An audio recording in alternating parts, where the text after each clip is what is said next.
আসসালামু আলাইকুম। আমি তুব্বাশর বিক্রম। সো তোমাদের ইংলিশ সেকেন্ড পেপারে আগের ক্লাসগুলো দেখছো 1 আর 2 তোমাদের ফিলিং দ্য ব্ল্যাঙ্কস আর সাবস্টিটিউশন টেবিল চলে গেছে। এখন তোমাদের হচ্ছে right form of verbs. So right form of verbs জানার আগে তোমার এতটুকু ক্লিয়ার হতে হবে যে তোমার যে কয়েকটা ব্ল্যাঙ্ক দেওয়া থাকবে, তোমাদের যে 10টা ব্ল্যাঙ্ক দেওয়া থাকে প্যাসেজে, তোমাদের কোয়েশ্চেনে, প্রত্যেকটা ব্ল্যাঙ্কে তোমার এই ভার্ব বসাইতে হবে। ভার্ব বাদে অন্য কোনো পার্টস অফ স্পিচ ওইখানে বসবে না। যদি 1 নম্বর ক্লাসটা করে থাকো তাহলে পার্টস অফ স্পিচ তোমাদের ক্লিয়ার থাকার কথা। এরপরও এখানে কিছু ধারণা দিয়ে দিব। এখন আসো ভার্ব জিনিসটাই ঢুকি। এখন ভার্ব আমরা জানি প্রেজেন্ট, পাস্ট, ফিউচার। এখন এটার ভিতরে দেখো কি কি আছে। প্রেজেন্ট ইনডিফিনিট, যেটাকে আমরা V1 নামে চিনি। প্রেজেন্ট কন্টিনিউয়াস, এটাকে আমরা জিরান্ড বলি, এটাকে আমরা ভার্ব প্লাস আইএনজি যোগ করি। এখন পাস্টে দেখো পাস্ট ইনডিফিনিট, যেটা আমাদের সিম্পল পাস্ট বলি আমরা, সেটা হচ্ছে V2।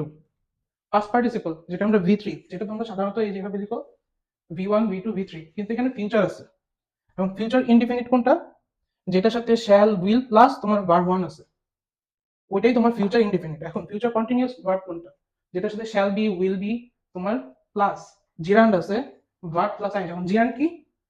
এই যে verb plus ING. Verb plus ING কে আমরা কি বলি? জিরান্ড বলি। তো এখন এইসব বাদেও আমরা দেখি এই যে can, could, may, might, should, এগুলাকে আমরা কি বলি বলতো?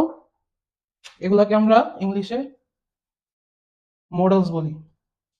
আরেকটা জিনিস আছে যেটা তোমাদের ক্লিয়ার করতে হবে, যে এই সব ভার্ব বাদেও একটা ভার্ব আছে, সেটা হচ্ছে to be verb. To be verb কি? এই যে অ্যাম, ইজ, আর, ওয়াজ, ওয়্যার, এগুলো যেগুলা, এগুলো হচ্ছে তোমাদের টু বি ভার্ব। এখন ভার্বের জিনিসটা তোমাদের ক্লিয়ার হয়েছে। এখন এই তো গেল ভার্ব, কিন্তু তোমার রাইট ফর্ম অফ ভার্বস এগুলো ক্লিয়ার করতে হলে পার্টস অফ স্পিচ তোমাকে আবার ভালো মতো দেখতে হবে। যদি দরকার হয় তোমরা 1 নম্বর ক্লাসটা আবার দেখে আসতে পারো। এরপরও তোমাদের যাতে অসুবিধা না হয়, কিছু গাইডলাইন দেওয়া আছে। এই কয়েকটা টিপ যদি তুমি একটু ভালো মতো বুঝে নাও, আশা করি রাইট ফর্ম অফ ভার্বসে তোমার 10-এ 10 থাকবে।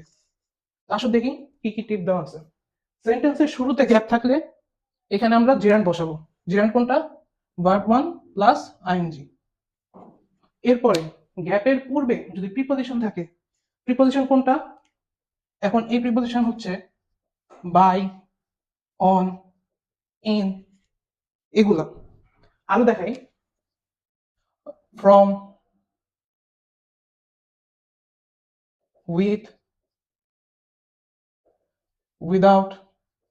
এখন এগুলা যদি থাকে প্রিপোজিশনের মধ্যে, যদি এই এই সবের পূর্বে যদি তোমাদের গ্যাপটা থাকে, তাহলে এই জায়গায়ও তোমাদের সেম কাজ করতে হবে, জিরান বসাই দিতে হবে, ভার্ব ওয়ান প্লাস আইএনজি। এখন এটা তো গেল, তবে এখানে একটা এক্সেপশন আছে। কেউ কি বলতে পারবা যে এক্সেপশনটা কি? এক্সেপশনটা হচ্ছে যদি প্রিপোজিশনও, কিন্তু আমরা জানি প্রিপোজিশনে টু, টু একটা প্রিপোজিশনও হয়।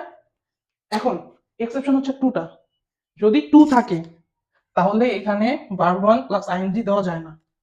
এখানে তোমার শুধু ভার্ব ওয়ান বসাইতে হবে, যেটাকে আমরা বলি প্রেজেন্ট ইনডিফিনিট ভার্ব। এই একটা এক্সেপশন। এখন কিছু কমন ফ্রেজ দেখি।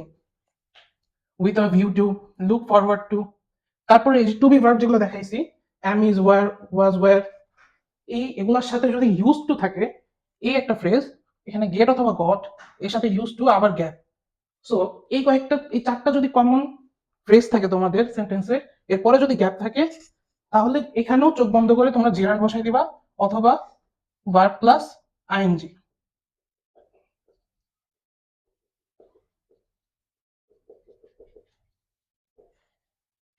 এখন সিম্পল সেন্টেন্স, সিম্পল সেন্টেন্স বলতে আমরা কি বুঝি? Subject plus finite verb plus object.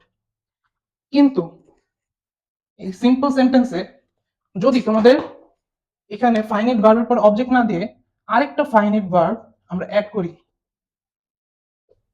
তখন কিন্তু ওই ফাইনাইট ভার্বটাকে আমার কি করতে হবে? ইনফাইনাইট করতে হবে। এখানে ইনফাইনাইট ভার্ব কিভাবে করব?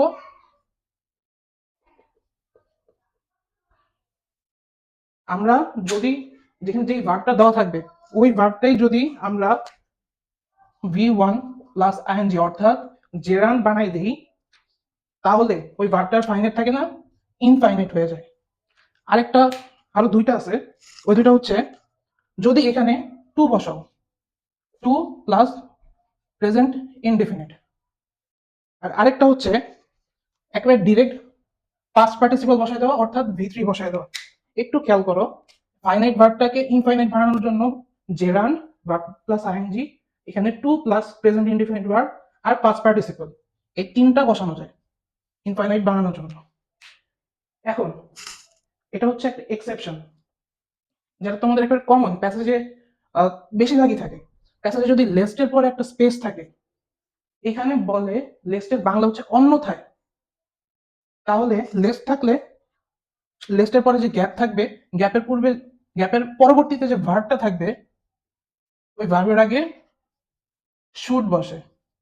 অন্য কোনো কিছু চিন্তা করবে না। যদি দেখো যে লেস্ট আছে, লেস্টের পরে গ্যাপ আছে, এরপরে কোনো ভার্ব আছে, ওইখানে শুড বসাই দিবা। একেবারে সিম্পল। এখন অ্যাডভার্ব যদি গ্যাপের পূর্বে থাকে, তখন কি করবা? কোন কোন adverb? Already, just now, recently, yet, ever, lately, এগুলা। এখন এগুলো যদি থাকে, অ্যাডভার্ব থাকলে সুন্দর, জাস্ট এখানে, সরি একটু জায়গা কম হয়ে গেছে,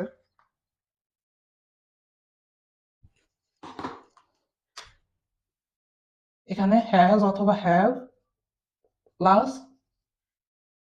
ভি3 বসাবা। এই গেল তোমাদের অ্যাডভার্বের এই কয়েকটা থাকবে।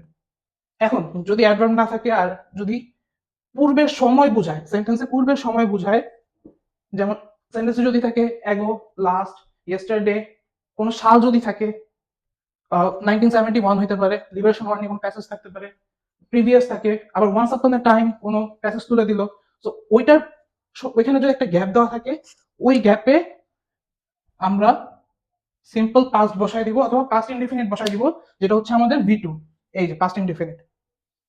এখন লাস্ট যে টিপ, যে কোনো গ্যাপের পরে যদি এস থাকে, কোনো গ্যাপের পরে যদি এস থাকে, ওইখানে টু বি ভার্ব প্লাস ভি3 অর্থাৎ পাস্ট পার্টিসিপল বসাই দিব, ওইখানে শেষ।